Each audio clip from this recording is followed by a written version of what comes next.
ओम शांति। आज 12 फरवरी 2026 के सतगुरुवार के मीठी मीठी मधुवन मुरली के बाप दादा के मधुर ईश्वरीय महावाक्य सुनते हैं। मीठे मीठे प्यारे प्यारे बाप दादा ने कहा, मीठे बच्चे, यह कयामत का समय है। रावण ने सबको कब्र दाखिल कर दिया है।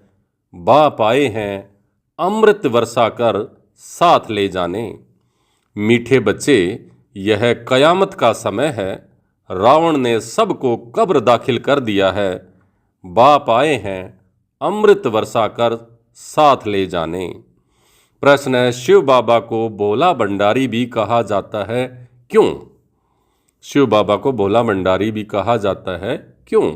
उत्तर है, क्योंकि शिव भोला नाथ जब आते हैं तो गणिकाओं, अहिल्याओं, कुब्जाओं का भी कल्याण कर उन्हें विश्व का मालिक बना देते हैं। आते भी देखो पतित दुनिया और पतित शरीर में है, तो भोला हुआ ना। भोले बाप का डायरेक्शन है, मीठे बच्चे अब अमृत पियो, विकारों रूपी विष को छोड़ दो। गीत चला, दूर देश का रहने वाला आया देश पर आए। ओम शांति। रूहानी बच्चों ने गीत सुना, अर्थात रूहों ने इस शरीर के कान और कर्मेंद्रियों द्वारा गीत सुना। दूर देश के मुसाफिर आते हैं, तुम भी मुसाफिर हो ना। जो भी मनुष्य आत्माएं हैं वो सब मुसाफिर हैं। आत्माओं का कोई भी घर नहीं है। आत्मा है निराकार, निराकारी दुनिया में रहने वाली निराकारी आत्माएं हैं। उनको स्थूल घर नहीं है। उसको कहा जाता है निराकारी आत्माओं का घर या निराकारी देश का लोक। जिसको जीव आत्माओं का देश कहा जाता है, वह है आत्माओं का देश। फिर आत्माएं यहाँ आकर शरीर में जब प्रवेश करती हैं तो निराकार से साकार बन जाती हैं। ऐसे नहीं कि आत्मा का कोई रूप नहीं है, रूप भी जरूर है, नाम भी है। इतनी छोटी आत्मा कितना पार्ट बजाती है इस शरीर द्वारा। हर एक आत्मा में पार्ट बजाने का कितना रिकॉर्ड भरा हुआ है। रिकॉर्ड एक बार भर जाता है, फिर कितनी बार भी रिपीट करो वही चलेगा।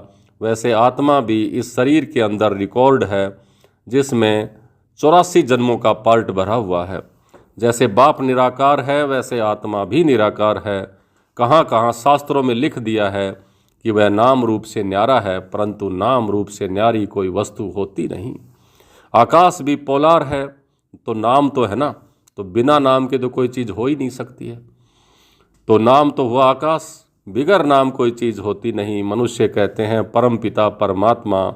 अब दूर देश में तो सब आत्माएं रहती हैं, तो यह है साकार देश।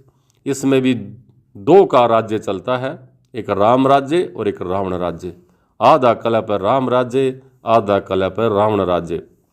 बाप कभी बच्चों के लिए दुख का राज्य थोड़े ही बनाएंगे। कहते हैं ईश्वर ही दुख सुख देता है। बाप समझाते, मैं कभी बच्चों को दुख नहीं देता हूँ। मेरा नाम यह दुख हरता, सुख करता। यह मनुष्यों की भूल है। ईश्वर कभी दुख नहीं देंगे। इस समय है ही दुख धाम। आधा कल्प रावण राज्य में दुख ही दुख मिलता है, सुख की रति नहीं। सुख धाम में फिर सुख ही सुख होता है, दुख की रति नहीं। बाप स्वर्ग की रचना रचते हैं। अभी तुम हो संगम पर। इनको नई दुनिया तो कोई भी नहीं कहेंगे। नई दुनिया का नाम ही है सतयुग। वही फिर पुरानी होती है तो उनको कलयुग कहा जाता है। इस नई चीज़ अच्छी और पुरानी चीज़ खराब दिखाई देती है ना, तो पुरानी चीज़ को खलास किया जाता है। मनुष्य विष को ही सुख समझ लेते हैं। गाया भी जाता है, अमृत छोड़ विष काहे को खाए। फिर कहते हैं तेरे बहाने सबका भला। बाप जो आकर करेंगे उसमें तो सबका ही भला होगा, नहीं तो रावण राज्य में मनुष्य बुरा काम ही करेंगे। यह तो अब बच्चों को पता पड़ा है कि गुरु नानक को 500 वर्ष हुए, फिर कब आएंगे, तो कहेंगे उनकी आत्मा तो ज्योति ज्योत समा गई। आएंगे फिर कैसे? तुम कहेंगे आज से 4500 वर्ष के बाद फिर गुरु नानक आएंगे। तुम्हारी बुद्धि में सारे वर्ल्ड की हिस्ट्री ज्योग्राफी चक्कर लगाती रहती है। इस समय सब तमो प्रधान हैं। इनको कयामत का समय कहा जाता है। सभी मनुष्य जैसे कि मरे पड़े हैं। सबकी जोत बुझी हुई है, बाप आते ही हैं सबको जगाने। बच्चे जो काम चिता पर बैठ भस्म हो गए हैं, उन्हों को अमृत वर्षा से जगा साथ ले जाएंगे। माया रावण ने काम चिता पर बिठाए कब्र दाखिल कर दिया है, सभी सो गए हैं, अब बाप ज्ञान अमृत पिलाते हैं। अब ज्ञान अमृत कहाँ और कहाँ वह पानी। सिख लोगों की बड़ा दिन होता है तो बड़े धूमधाम से तालाब को साफ करते हैं, मिट्टी निकालते हैं, इसलिए नाम ही रखा है अमृतसर, अमृत का तालाब। गुरु नानक ने भी बाप की महिमा की है ना, खुद कहते हैं एक ओमकार निराकार सतनाम वाहेगुरु अकाल जोनी करता पुरुष निर्भय निर्वैर। तो वह सदैव सच बोलने वाला ही है ना, है भी सत्य हो से भी सत्य। सत्यनारायण की कथा है ना, मनुष्य भक्ति मार्ग में कितनी कथाएं सुनाते रहते हैं। अमर कथा, तीजरी की कथा, कहते हैं शंकर ने पार्वती को कथा सुनाई। अब वह तो सूक्ष्म वतन में रहने वाला, वहाँ फिर कथा कौन सी सुनाई। यह सब बातें बाप बैठ समझाते हैं कि वास्तव में तुमको अमर कथा सुना, बाप मृत्युलोक से अमरलोक में ले जाता हूँ। बाकी सूक्ष्म वतन में पार्वती ने क्या दोष किया, उनको अमर कथा वहाँ बैठ सुनाएंगे। शास्त्रों में तो अनेक कथाएं लिख दी हैं, सत्यनारायण की सच्ची कथा तो है नहीं। तुमने कितनी सत्यनारायण की कथाएं सुनी, फिर सत्यनारायण बनते हैं क्या, और ही गिरते जाते हैं। अभी तुम समझते हो हम नर से नारायण, नारी से लक्ष्मी बनते हैं। ये है अमरलोक में जाने के लिए सच्ची सत्यनारायण की सच्ची कथा, तीजरी की कथा। तुम आत्माओं को ज्ञान का तीसरा नेत्र मिला है। बाप समझाते हैं तुम ही गुलगुल और पूज्य थे, फिर 84 जन्मों के बाद तुम ही पुजारी बने हो, इसलिए गाया हुआ है आप पे ही पूज्य आप पे ही पुजारी। बाप कहते हैं मैं तो सदैव पूज्य हूँ, तुमको आकर पुजारी से पूज्य बनाता हूँ। ये है पतित दुनिया। सतयुग में पूज्य पावन मनुष्य, इस समय है पुजारी पतित मनुष्य। साधु संत गाते रहते हैं पतित पावन सीताराम। अब ये अक्सर है राइट, सब सीताएं ब्राइड्स हैं, कहते हैं हे राम आकर के हमको पावन बनाओ। सब भक्तियाँ पुकारती हैं, आत्मा पुकारती है हे राम। तो गांधी जी भी गीता सुनाकर पूरी करते थे तो कहते थे हे पतित पावन सीताराम। जैसे तुम जानते हो गीता कोई श्री कृष्ण ने नहीं सुनाई, बाबा कहते हैं ओपिनियन लेते रहो कि ईश्वर सर्वव्यापी नहीं है। गीता का भगवान शिव है ना कि श्री कृष्ण। पहले तो पूछो गीता का भगवान किसको कहा जाता है। भगवान निराकार को ही कहेंगे ना, साकार को तो नहीं। श्री कृष्ण तो है साकार, शिव है निराकार। वह सिर्फ इस तन का लोन लेते हैं, बाकी माता के गर्भ से जन्म नहीं लेते हैं। शिव को शरीर है नहीं, यहाँ इस मनुष्य लोक में स्थूल शरीर हैं। बाप आकर सच्ची सत्यनारायण की कथा सुनाते हैं। बाप की महिमा है पतित पावन, सबका सदगतिदाता, सबका लिबरेटर, दुख हरता सुख करता। अच्छा सुख कहाँ होता है, यहाँ नहीं हो सकता है। सुख मिलेगा दूसरे जन्म में। अब पुरानी दुनिया खत्म हो और फिर स्वर्ग की स्थापना हो जाएगी। अच्छा लिबरेट किस से करते हैं, रावण के दुखों से। यह तो दुख धाम है ना। अच्छा फिर गाइड भी बनते हैं, तो यह शरीर तो यहाँ ख़त्म हो जाते हैं, बाकी आत्माओं को ले जाते हैं। पहले साजन फिर सजनी जाती है ना, तो वह है अविनाशी सलोना साजन। सबको दुख से छुड़ाकर पवित्र बना घर ले जाते हैं। शादी कर जब आते हैं तो पहले होता है घोट, यानी पति पिछाड़ी में पत्नी रहती है, फिर बारात होती है। अब तुम्हारी माला भी ऐसे ही है, ऊपर में शिव बाबा फूल, उसे नमस्कार करेंगे, फिर युगलदाना ब्रह्मा सरस्वती, फिर हो तुम जो बाबा के मददगार बनते हो। फूल शिव बाबा की याद से ही तुम सूर्यवंशी विष्णु की माला बनते हो। ब्रह्मा सरस्वती को लक्ष्मी नारायण, वो लक्ष्मी नारायण बनते हैं, लक्ष्मी नारायण से फिर ब्रह्मा सरस्वती बनते हैं। इन्होंने मेहनत की है तब पूजे जाते हैं। कोई को पता नहीं है माला क्या चीज़ है, ऐसे ही माला फेरते रहते हैं। 16,108 की भी माला होती है, बड़े बड़े मंदिरों में रखी होती है। फिर कोई कहाँ से खींचेंगे। तो बाबा बॉम्बे में लक्ष्मी नारायण के मंदिर में जाते थे, माला जाकर के फेरते थे, राम राम जपते थे, क्योंकि फूल एक ही बाप है ना। तो फूल को ही राम राम कहते हैं, फिर सारी माला पर माथा टेकते हैं। ज्ञान कुछ भी नहीं। पादरी भी हाथ में माला फेरते रहते हैं। पूछो किसकी माला फेरते हो, उनको तो पता ही नहीं है। वो कह देंगे क्राइस्ट की याद में फेरते हैं। उनको यह पता नहीं है कि क्राइस्ट की खुद आत्मा कहाँ है। तुम जानते हो क्राइस्ट की आत्मा अब तमो प्रधान है।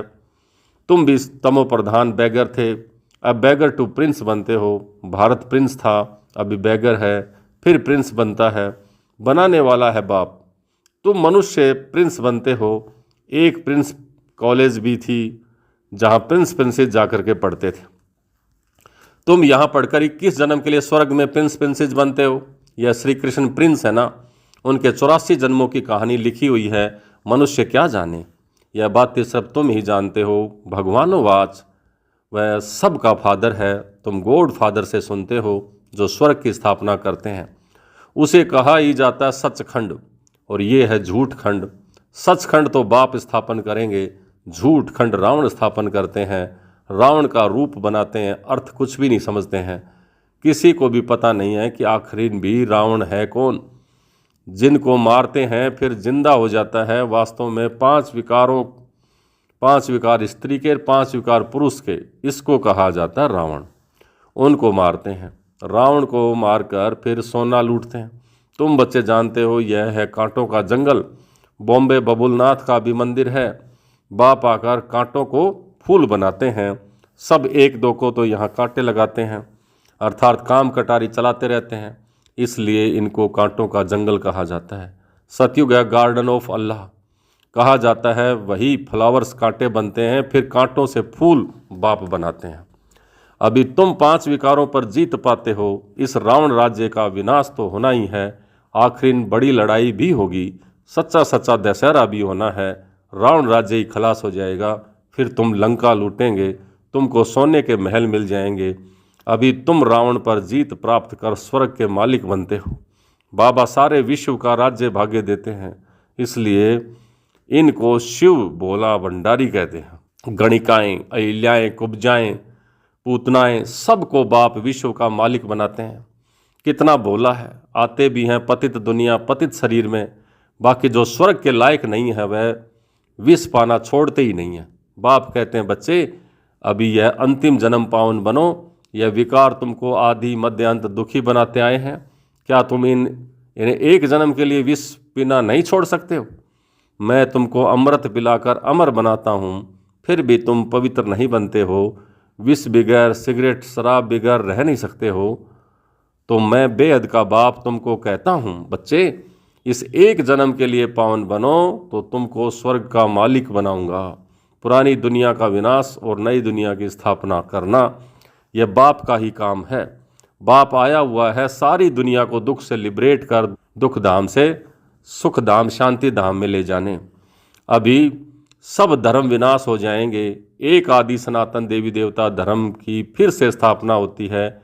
ग्रंथ में भी परमपिता परमात्मा को अकाल मूर्त कहते हैं। बाप है कालों का भी काल, महाकाल।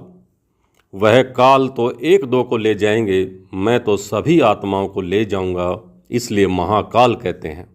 बाप आकर तुम बच्चों को कितना समझदार बनाते हैं।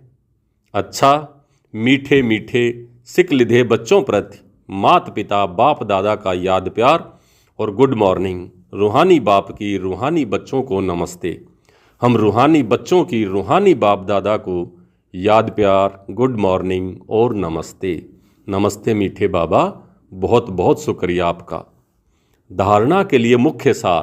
पहला, इस अंतिम जन्म में विष को त्याग अमृत पीना और पिलाना है, पावन बनना है, कांटों को फूल बनाने की सेवा करनी है। दूसरा, विष्णु के गले की माला का दाना बनने के लिए बाप की याद में रहना है। पूरा पूरा मददगार बन बाप समान दुख हरता सुख करता बनना है। आज का वरदान, अपनी अलौकिक रूहानी वृत्ति द्वारा सर्व आत्माओं पर अपना प्रभाव डालने वाले मास्टर ज्ञान सूर्य भव। अपनी अलौकिक रूहानी वृत्ति द्वारा सर्व आत्माओं पर अपना प्रभाव डालने वाले मास्टर ज्ञान सूर्य भव। जैसे कोई आकर्षण करने वाली चीज़ आसपास वालों को अपनी तरफ आकर्षित करती है, सभी का अटेंशन जाता है, वैसे जब आपकी वृत्ति अलौकिक और रूहानियत वाली होगी तो आपका प्रभाव अनेक आत्माओं पर स्वतः पड़ेगा। अलौकिक वृत्ति अर्थात न्यारे और प्यारेपन की स्थिति स्वतः अनेक आत्माओं को आकर्षित करती है। ऐसी अलौकिक शक्तिशाली आत्माएं मास्टर ज्ञान सूर्य बन अपना प्रकाश चारों ओर फैलाती हैं। आज का स्लोगन, सदा सम्मान की सीट पर स्थित रहो तो सर्व शक्तियाँ आपका ऑर्डर मानती रहेंगी। सदा सम्मान की सीट पर स्थित रहो तो सर्व शक्तियाँ आपका ऑर्डर मानती रहेंगी। ये अव्यक्त इशारे एकता और विश्वास की विशेषता द्वारा सफलता संपन्न बनो।